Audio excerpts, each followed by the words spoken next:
Okay, everybody, let's get started. Welcome to the Washington, D.C. Triathlon Expo brief for the 2010 Washington, D.C. Triathlon. My name is Charles Brodsky, and I'm the race organizer. Please take a minute to download the course handout that goes with this. It will help you follow along with this online course brief. And we're going to cover the Expo and the packet pickup in this course briefing. Thank you for racing with us, and we look forward to delivering you a really great triathlon experience. The Expo is the nerve center for all pre-race activities, and everything that you need to race, rack your bike, and attend the swim practice must be picked up at the Expo before race day. It is very important for all athletes to know that race packets will not be available on race day. The Expo will be held at our official host hotel, which is the Sheraton Four Points Hotel, and we ask that all traveling athletes stay there if possible. The hotel is located at 1201 K Street Northwest in Washington, D.C., and there are two metro stops that are close. You have the McPherson Square stop at 1401 I Street and the Metro Center stop at 607 13th Street. The closest parking lot is located at 9th and I Streets Northwest. That is the old Convention Center parking lot. And the hours for the Expo are Friday, June 18th from 3 p.m. until 8 p.m. and Saturday, June 19th from noon until 7 p.m. Bikes are not allowed in the hotel, so if you ride your bike to the Expo, we have made available a bike check valet right outside the front door of the hotel. So make sure you leave your bike with us, you'll get a claim check, and then you'll be able to pick your bike up when you're done going through the packet pickup process. When you do pick up your race packet, make sure that you bring with you government-issued ID, is very important, and you also have to bring your USAT card if you are a full-year member. Also, please, when you come to packet pickup, know your bib number before you come there. You can find your bib number online through our athlete service platform, and it would be very helpful if you knew that number when you got there. That's how we're identifying all the athletes.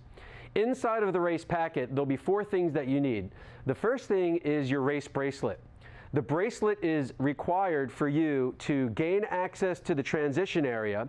So for bike check-in or moving in and out of the transition area, you absolutely need to be wearing your race bracelet at all times. You also need your race bracelet on to gain access to the river for swim practice on Saturday. You will also need your race bracelet on to gain entry to special parking on Ohio Drive for swim practice and also for bike check-in. You can also gain access to the athlete food tent at the finish line. Of course, you'll need your race bracelet to do that. The second thing you'll find in your race packet are your race numbers. We're going to provide you with 3 sets of race numbers which must be put on in the right places, and on your course handout we'll have a sheet showing you where each race number goes. The large rectangular number that must be worn during the run, most athletes attach that to their race suit or their race belt with safety pins, which we will provide you. And please make sure that your race number, the large rectangular number, is in front of you during the run, especially when you cross the finish line, because we're taking photos of you at that moment. We're also taking photos of you at other times during the run, so making sure your race number is in front of you is important. It helps us identify you. The second thing you'll get is your bike number. Now that's a small rectangular number with adhesive on it. Adhesives on the back of it that must be attached to your bike and visible from both sides of your bicycle. Now it must be affixed to your bike before you enter the transition area on Saturday for bike check-in. The third number that you'll get is your helmet number. Now that's a small rectangular sticker that must be firmly affixed to the front of your helmet so that we can identify you immediately on the course as a competitor in the event. The fourth thing that you're going to get in your race packet is your swim cap. Now, as soon as you get your race packet, it's very, very important that you take your swim cap out of your race packet and write your bib number on both sides of the swim cap in the space that's provided for you on your swim cap. Now, swim caps are required on race day. They are also color-coded to indicate your swim wave. You will be able to find your cap color and your swim wave start time on the athlete service platform, your page on the DC Triathlon website. Now please understand that once you pick up your race packet, we're going to ask you to step through the athlete photo ID lines because we're taking pictures of all athletes immediately after they pick up their packets. This is only going to take a few seconds. We're going to ask you to hold up your swim cap so we can take a picture of you and your cap. And this is very important to us because it provides us a definite picture of you for the athlete service platform so that you can clearly identify yourself and get access to your wave time, your race photos, your race videos, results, and more. And it also definitely identifies you clearly in case something happens on the course and protects us if someone else is racing using your bib number. And lastly, it also helps us prevent the loss of gear and equipment coming in and out of the transition area. Now we're expecting the water temperature to be in the low 70s on race day, so wetsuits will be allowed, although they're not mandatory. And please make sure you start in the right swim wave, as athletes starting in the wrong swim wave are subject to disqualification and dismissal from the race. Now the fifth item that you're going to get from us from our race packet, if I said 4, I apologize, you're actually going to get 5 items from us, is your gear check bag. Now this is a completely separate bag for you to put in any clothes or other items that you may want waiting for you at the finish line. Please don't forget to put your bib number on the gear check bag while you're at the packet pickup. Now we're going to take this bag from you just before you enter the swim wave corral at the U-Haul trucks that are parked adjacent to the swim corral. These gear check bags will be waiting for you at the back of the Finish Line Expo, so when you finish racing, walk to the back, show us your wrist bracelet, your race bracelet, and we'll be happy to give you your gear check bag. And please understand that we're not responsible for items in the bag, so please don't put in anything there that's of high value to you. Now, one thing that you will not find in your packet, and something that you will get on race morning, is your timing chip. Now, those timing chips will be given out just outside of the transition area on race morning, and we will also give you a Velcro band to put those race chips around your ankle with.